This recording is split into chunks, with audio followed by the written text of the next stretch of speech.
Corrigeons l'exercice 19 qui est plutôt compliqué et qui commence par une question qui est à la limite du programme. Le but de cette question est de justifier que... Alors, je vais plutôt le mettre comme ça. Justifier que si x est positif, l'intégrale que l'on note grand f de x, intégrale de 0 à pi de la valeur absolue de sinus tx sur t, dt, est définie. Alors nous avons un problème, c'est que la fonction qui à t associe sinus en valeur absolue de tx sur t n'est pas définie en 0. Donc a priori, cette fonction ne peut pas être intégrée de 0 à pi. Alors si cette fonction, on la note f indice x, on remarque que tout de même, f indice x tend vers valeur absolue de x, c'est-à-dire x, quand t tend vers 0, c'est une limite classique. En effet,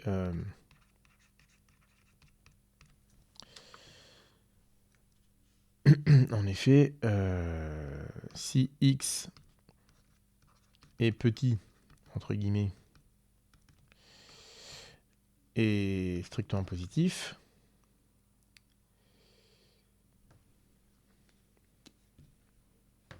non pas x, pardon, quand t est petit, x est fixé, quand t est petit et strictement positif, tx va appartenir à l'intervalle 0 pi sur 2. Donc la valeur absolue de sinus tx, ce sera égal à sinus tx, plus besoin de valeur absolue. Et donc f indice x de t sera égal à sinus tx sur tx fois x. Et l'on sait que la fraction qui est en jeu ici tend bien vers 1 quand t tend vers 0. Donc nous allons voir cette limite-là. Donc nous pouvons la prolonger par continuité, cette fonction fx, en une fonction que nous allons noter fx tilde, qui va bien être définie sur 0pi fermée des deux côtés, à valeur dans R, et qui à t va associer valeur absolue de sinus tx sur t si t n'est pas nul, et x si t est nul. Cette fonction est bien continue, donc là, pour elle, il n'y a pas de souci. Elle a bien une intégrale sur 0pi.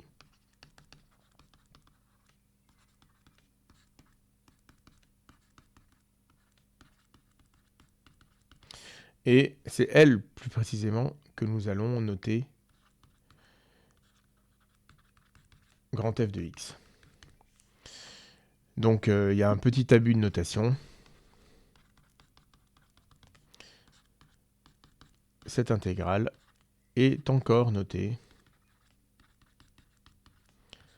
intégrale de 0 à pi de fx, sans parler du prolongement par continuité. C'est un petit abus de notation pour l'instant. Maintenant, en classe de spé, vous verrez qu'on n'a pas besoin d'introduire une notation pour ce prolongement par continuité et que grand f de x sera bien noté comme elle l'est dans l'énoncé. Mais pour que ce soit bien clair, nous allons résoudre cet exercice en introduisant à plusieurs endroits ces prolongements par continuité pour être sûr que les intégrales en jeu sont bien définies. Alors d'ailleurs, nous allons le faire dans la deuxième question. Nous voulons montrer que la fonction grand f est dérivable et calculer sa dérivée. Tout ce que l'on sait faire pour dériver des fonctions qui sont définies par des intégrales, c'est ce qui est vu en annexe dans la fin du chapitre sur l'intégration. Si phi et psi sont deux fonctions dérivables,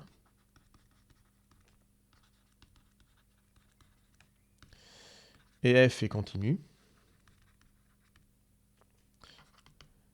si l'on introduit la fonction, on va l'appeler grand f comme ici, soit donc grand f de x égale l'intégrale de phi de x à psi de x de f de t dt, alors grand f est dérivable, et grand f' de x c'est psi' de x f de psi de x moins phi' de x f de phi de x. Ça, c'est un résultat qui est démontré dans le cours et nous allons l'utiliser ici directement. Donc, en l'appliquant ici, nous voyons qu'il y a un petit problème parce que f de x n'est pas de la forme que je viens de rappeler. Puisque la variable x intervient non pas dans les bornes, mais à l'intérieur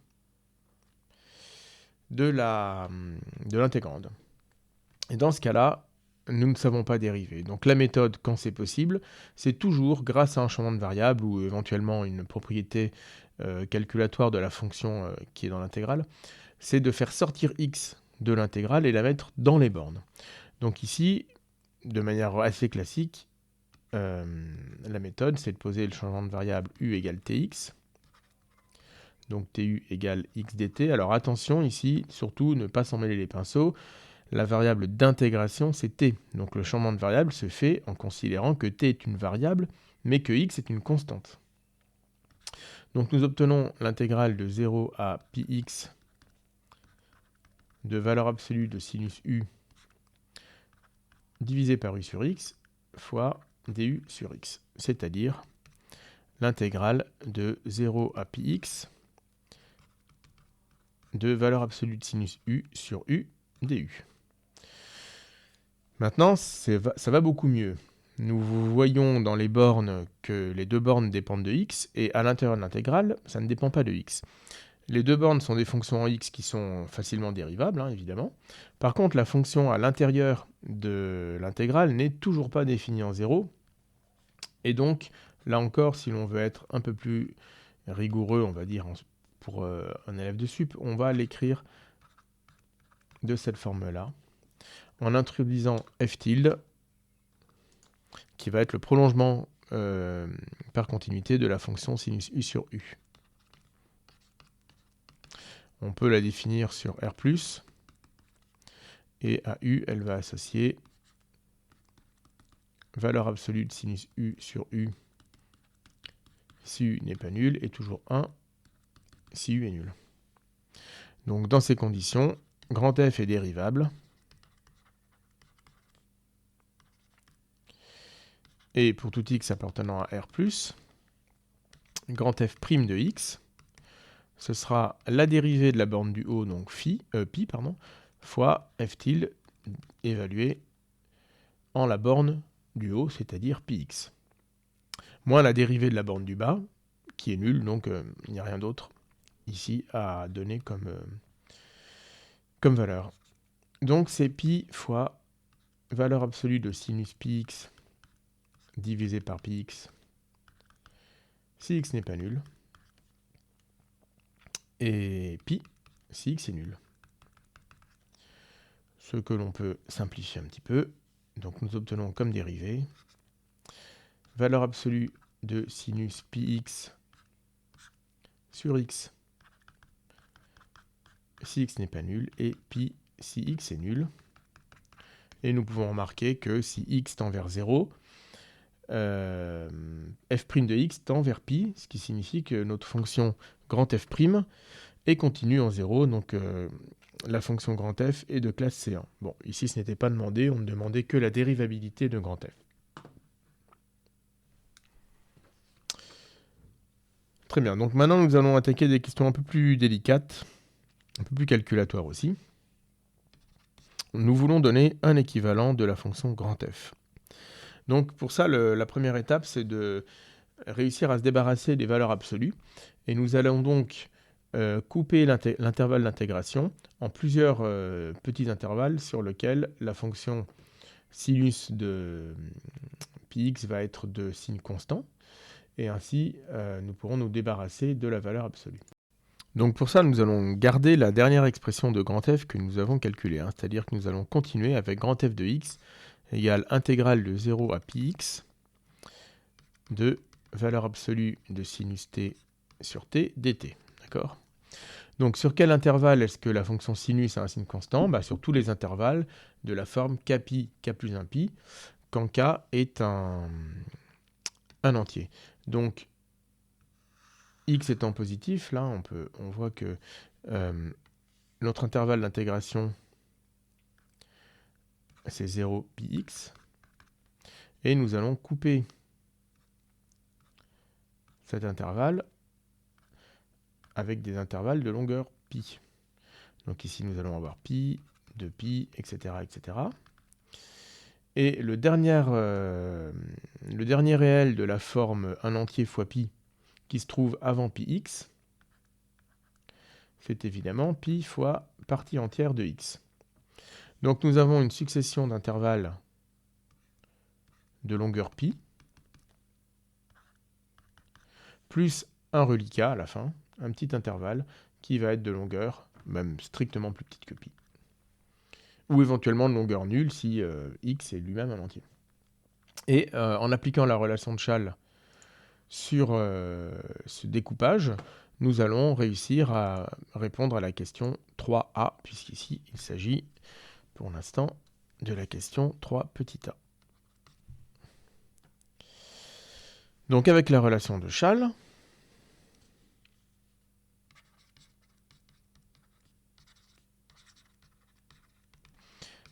grand F de x, c'est la somme pour tous les intervalles indiqués en orange dans le petit schéma du dessus, donc pour tous les intervalles pour k allant de 0 à partie entière de x moins 1, de l'intégrale de f de kpi à k plus 1pi,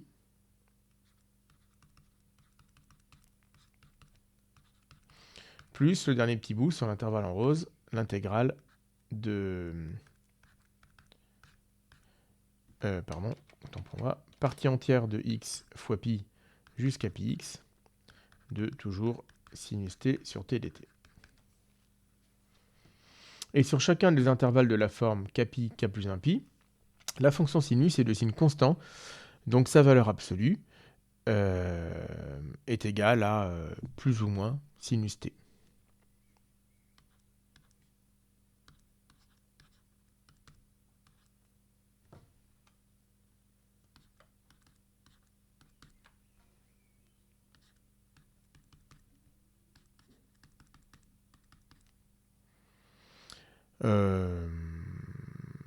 Pour l'instant, je vais le laisser comme ça, en fait. Oui, on reviendra dans le détail de la valeur absolue après. Alors, ça répond finalement à la question petit a. Maintenant, nous voulons un équivalent dans la question petit b, donc il y a un petit rappel. La somme pour k allant de 1 à n des 1 sur k, c'est une suite, c'est une série, c'est une suite dont la variable est n. Quand n tend vers plus infini, c'est équivalent à log de n. C'est une relation qui n'est pas au programme, mais qui est très classique et que nous avons déjà vu dans un DM et peut-être même en exercice en plus. Donc, ici, nous allons utiliser une relation série intégrale finalement. Là aussi, un raisonnement très courant que l'on fait souvent, qui est au programme, enfin la méthode est au programme en sup, et elle est dans le chapitre d'intégration. Nous allons utiliser que pour tout t entre kpi et k plus 1pi, 1 sur t est inférieur ou égal à 1 sur k et supérieur ou égal à 1 sur k plus 1. Et ça va nous permettre d'encadrer grand f de x. Donc nous allons avoir la même chose à faire, pour la majoration et la minoration, les raisonnements et les calculs vont être tout à fait similaires. Donc commençons par la minoration par exemple.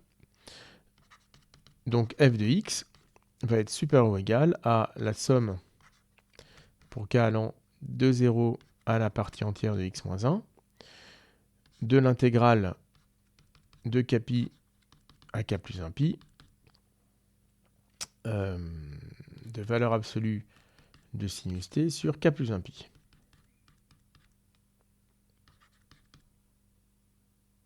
dt. Plus, toujours, ce petit reliquat de pi fois la partie entière de x jusqu'à pi x sinus t sur t dt. Or, si on s'intéresse à l'intégrale qui est dans la somme,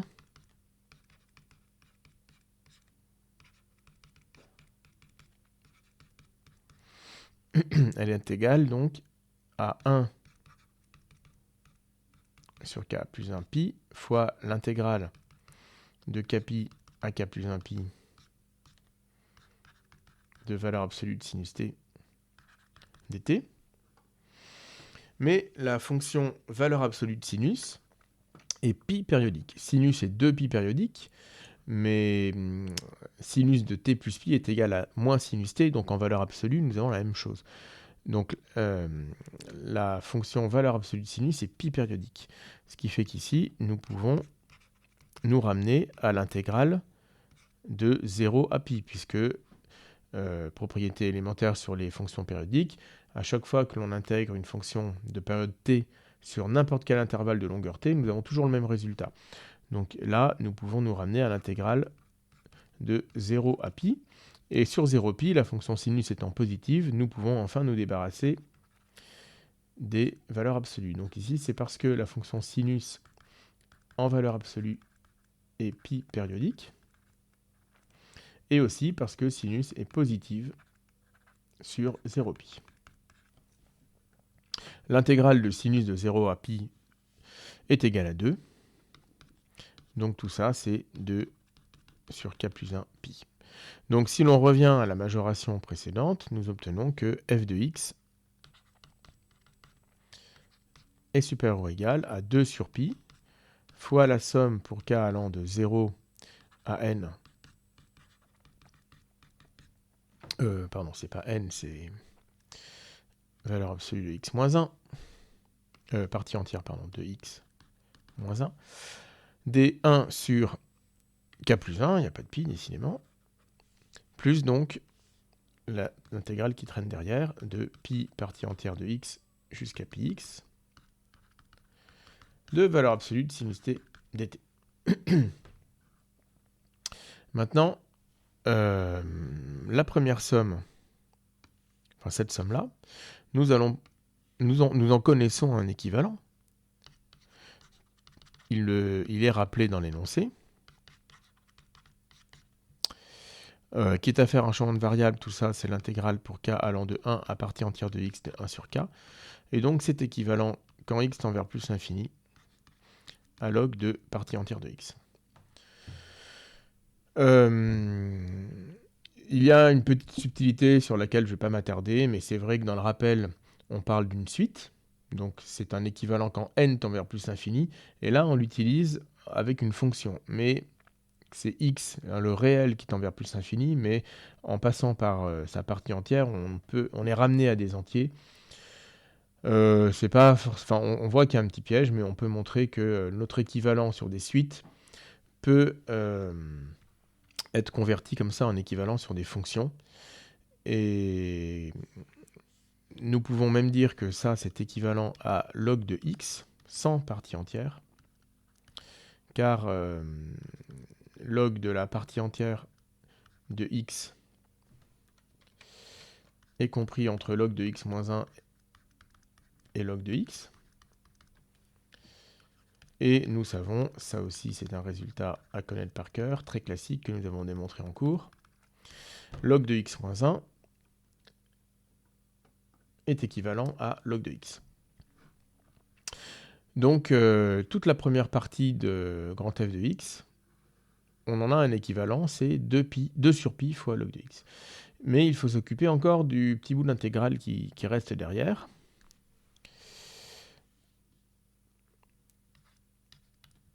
Cette intégrale ici est positive.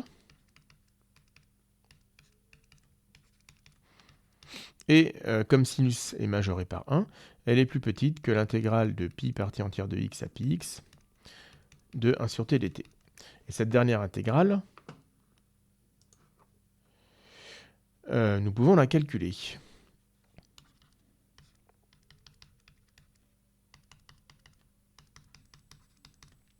Elle est égale à log de pi x moins log de pi partie entière de x, ou encore, après une petite simplification, log de x moins log de sa partie entière. Et ça, on peut montrer que ça tend vers 0 quand x tend vers plus infini. Ou on peut même encore faire... ouais, si c'est bien comme ça. Et donc, en particulier, c'est un petit taux de log de x, puisque log de x tend vers plus infini. Donc, toute fonction tendant vers 0 est évidemment une fonction qui tend vers... qui est un petit taux de log de x. Donc, finalement, f de x est plus grande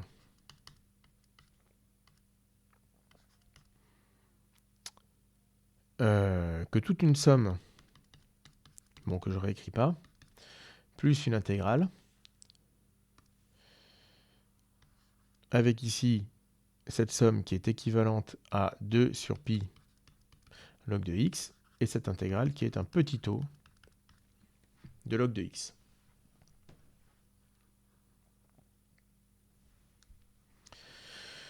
Donc, globalement, toute cette partie-là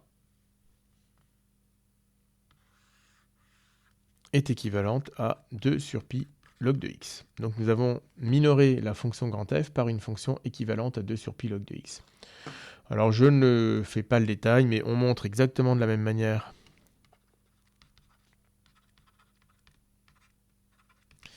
que la somme pour k allant de 0 à partie entière de partie entière de x moins 1, voilà, il faut que je m'en souvienne, de l'intégrale de kpi à k plus 1 pi. Il y a un tout petit problème lorsque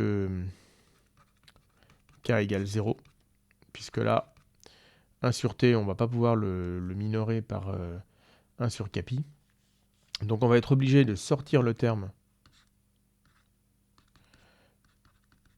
pour k égale à 0. Donc la somme, on l'a fait commencer à 1.